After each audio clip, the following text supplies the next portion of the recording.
Hey guys, I had a viewer request recently for watercolor sky tutorials. So I decided to compile some older video footage that I have had and recorded over the years to create this tutorial on watercolor skies.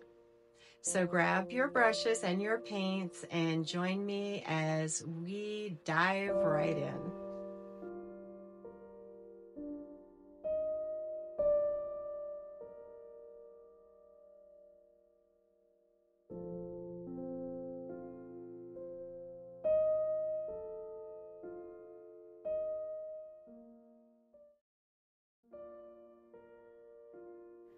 The first sky we're going to do is in a very fast and loose style.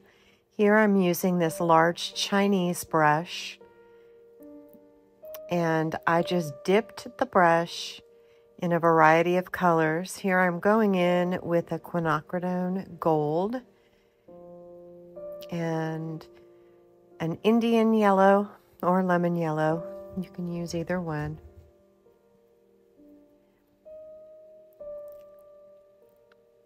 Then I dipped my brush in a variety of colors that I wanted to use for this sunset.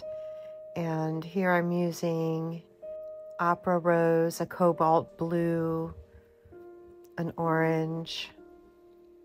My guess is cadmium orange. And I'm just using large strokes, large quick strokes. Just bam, right across the paper. Going in a variety of directions and just having fun with it. Now this is wet on wet. You can't really tell from this video, but the paper is pretty wet. Now I'm going to go in with a Payne's Gray, focusing mainly on the edges just to offer some contrast. And then I will use some of those wide, long strokes. Here I use the side of my brush, holding it at an angle. And it's really easy to overwork these types of paintings, so it's important to leave them and just trust the process. Now I'm turning my paper on the side so that the paint will drip down and create a nice sunset.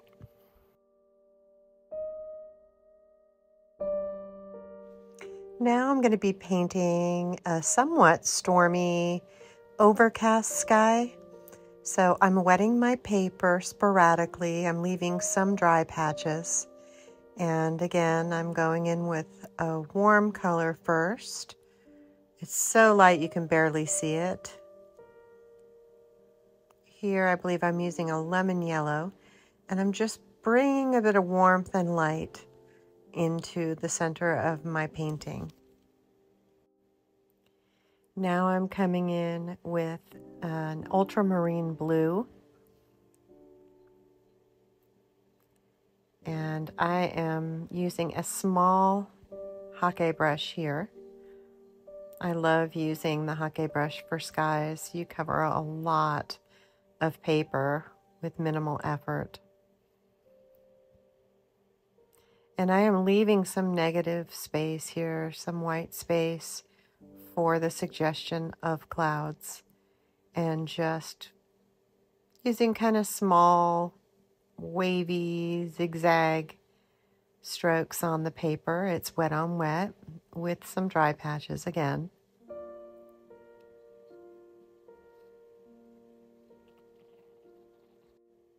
Now I'm going to add a bit of warmth and come in with a sepia.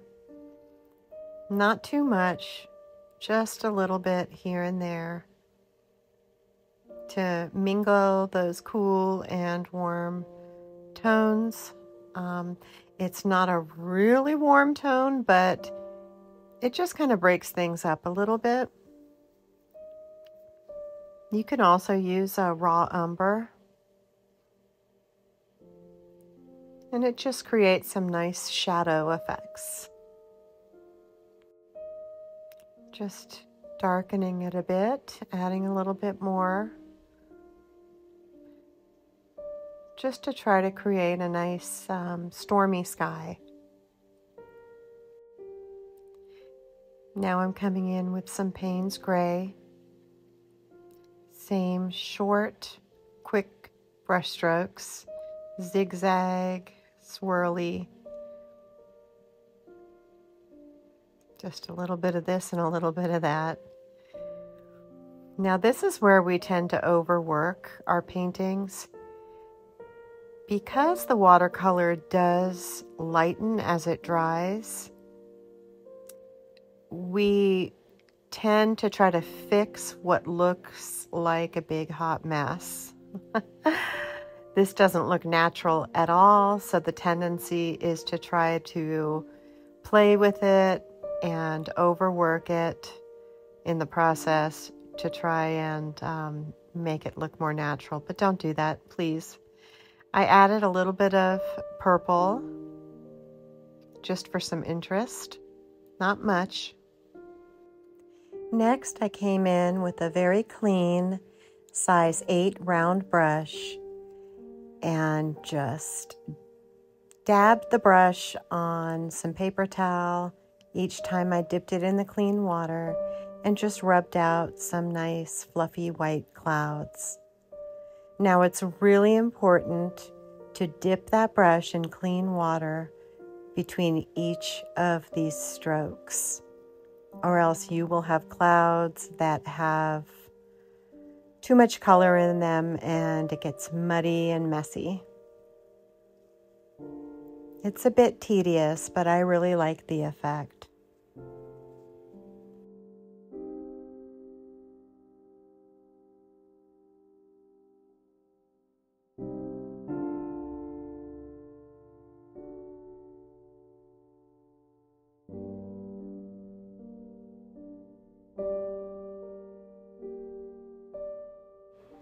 Once the paint was mostly dry, I would say damp, I went in with a large blending brush that I usually use for acrylic painting, but I kind of like this brush when it comes to softening the edges of the clouds.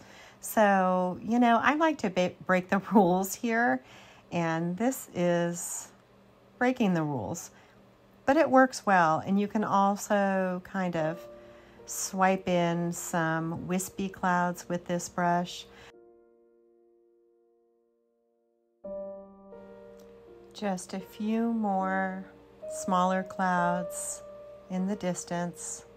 Like I said, I want this to be a sky full of clouds. So I am having at it.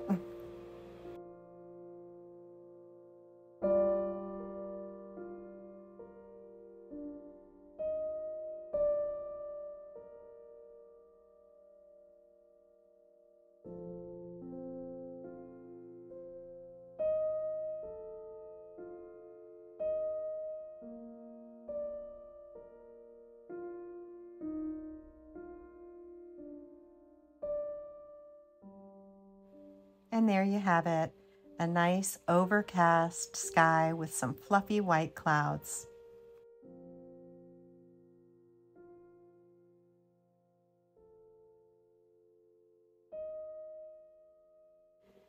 This next one is going to be a subtle early morning sunrise.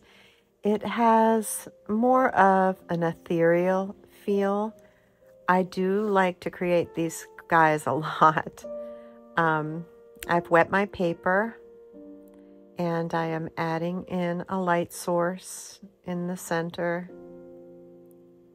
Sometimes I like to have the light coming in from the side, but in this case it will be in the center. Now I'm going to come in with some French ultramarine blue.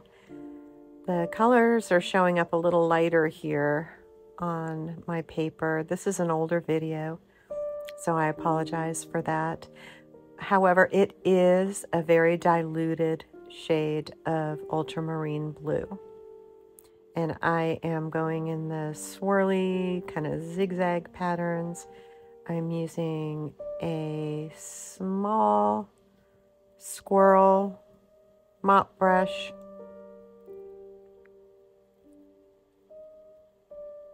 And just painting haphazardly over the paper.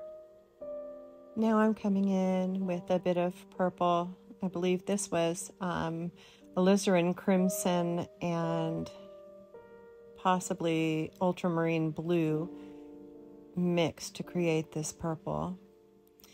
I find that purple adds some nice shadow effect naturally. So I like to use it a lot in my sky paintings. Not too much unless I'm doing a sunset.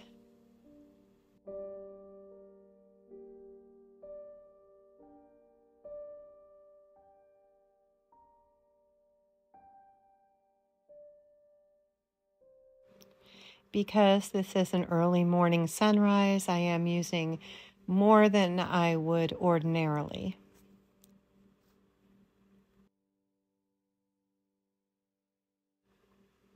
I'm darkening it up a bit with the mixture of alizarin crimson and ultramarine blue. Barely blended, just so I have a little bit of variety.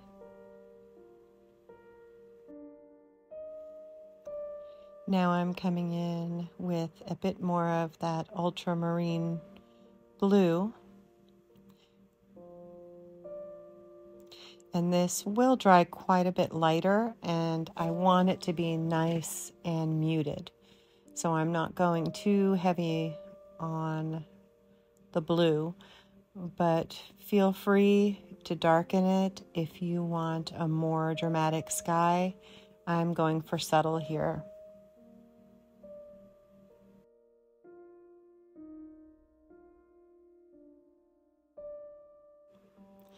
Now I'm framing the edges with some Payne's Gray, a diluted mix of Payne's Gray, just to add a bit of contrast.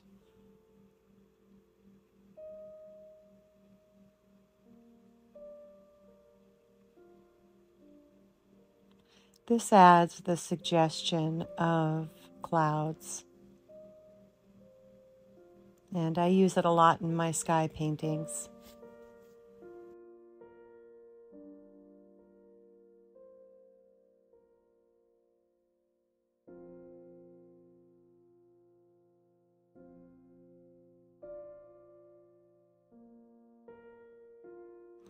The paper is still nice and wet, but it is close to drying, so I've got to work quickly.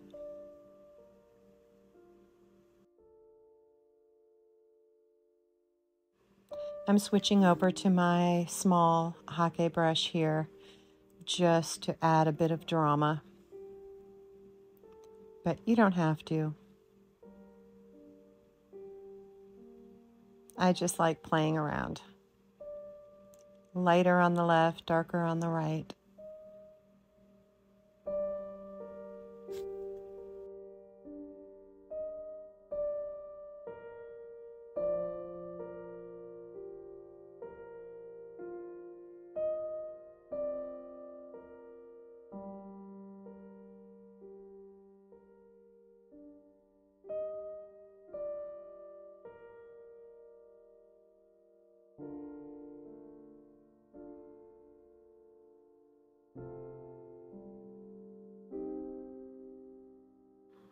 And there you have it, a nice subtle early morning sky.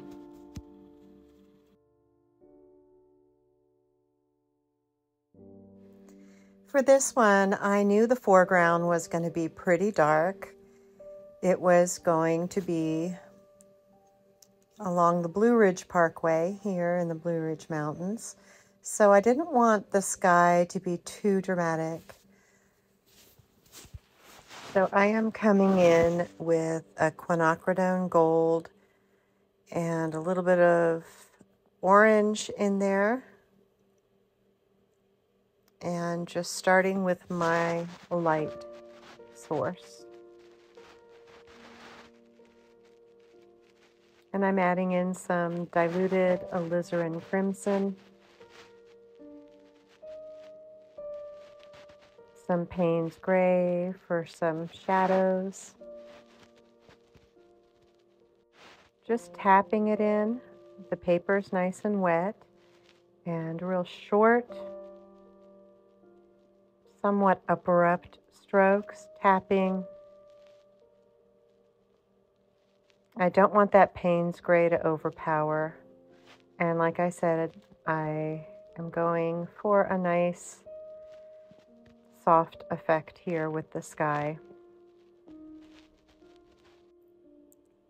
Now I am coming in with a stronger mix of alizarin crimson, and I am painting some zigzags with my hake brush.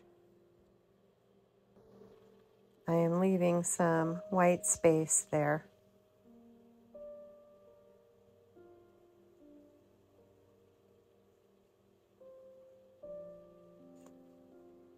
My paper is up on an easel, as you can see, because I do want it to run a bit. Now I'm just going to come in after dipping my hake brush in some clean water and wiping it off a bit and just soften some of those hard lines.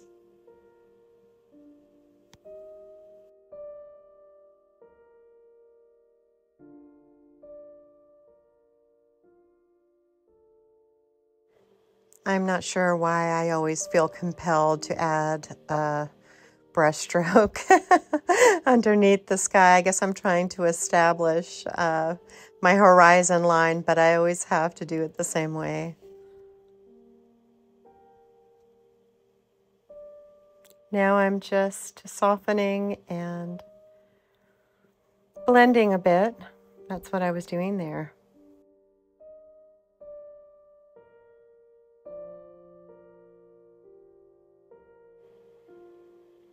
Now I'm going to re-wet, the paper's dry, for my mountains.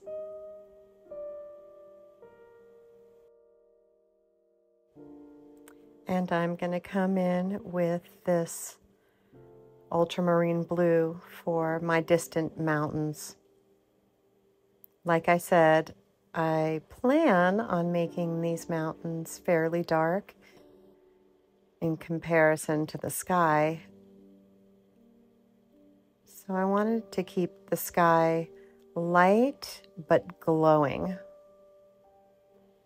I'm cleaning the tops of the mountains up a bit.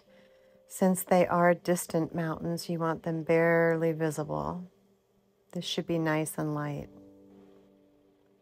Now I decided to experiment a little bit. I don't usually do this.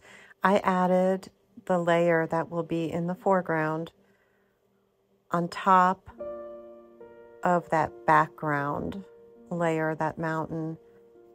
I usually wait for it to dry. And I just went in with some Payne's Gray.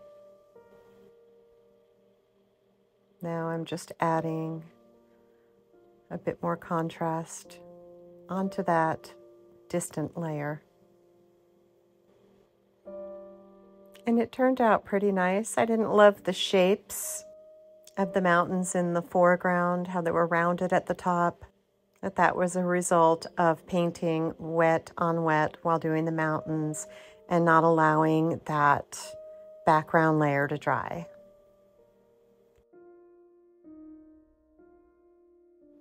So there you have it, a few beginner-friendly skies.